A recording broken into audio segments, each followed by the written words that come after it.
Hi friends, welcome to my channel. మీ నాగదుర్గ. ఈరోజు నేను చేసే రెసిపీ సేమియా ఉప్మా. ఎలాగో చూద్దామండి. పొడిలాడుతూ చాలా బాగుంటుంది. టేస్టీగా కరివేపాకు కొద్దిగా, పచ్చిమిర్చి, తాలింపులు, టమాటా.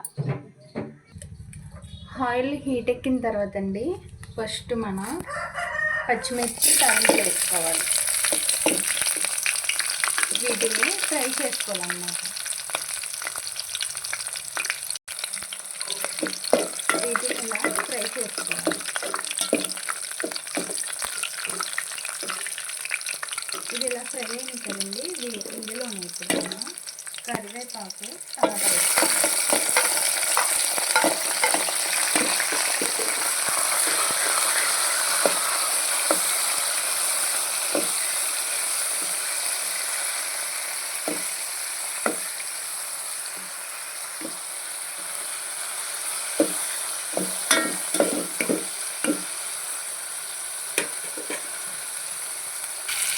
వీటిని ఇలా ఫ్రై చేసుకోవాలండి.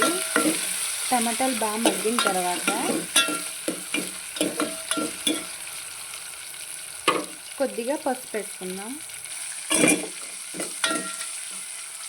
ఇవి మగ్గినాయి కదండి, ఇందులోనే మనం ఇప్పుడు వాటర్ పోసుకుందాం. కొలతల ప్రకారం ఈ కప్పు సేమియాకి 2 కప్స్ వాటర్ పోసుకుందామండి. పొడిలాడుతూ చాలా టేస్ట్గా ఉంటుంది. ఇందులోనేనండి కొద్దిగా జీడిపప్పు వేసుకున్నా. నేను ఇందాక మర్చిపోయాను, ఇందులో వేసుకున్నా. పర్వాలేదు, ఫ్రై అయిపోతుంది. జీడిపప్పు కూడా వేసుకుంటే టేస్ట్ బాగుంటుంది అన్నమాట.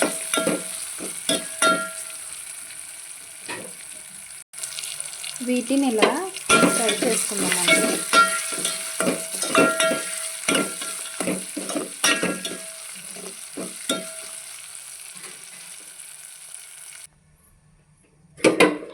ఇప్పుడు ఇలా వాటర్ పోస్తున్నాం కదండి, కొలతల ప్రకారం పోసుకున్నాం. నేను 1 కప్పు సేమియాకి 2 కప్స్ వాటర్ పోసాను అన్నమాట.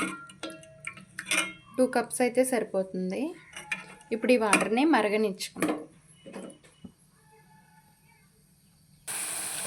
వాటర్ ఇలా మరిగినాయి కదండి, వీటిలోనే ఇప్పుడు మనం సేమియా వేసుకొని కలిపేసుకున్నాం. ఎంతో సింపుల్ అండి సేమియా ఉప్మా. ఇప్పుడు మనం తిప్పేసుకుందాం.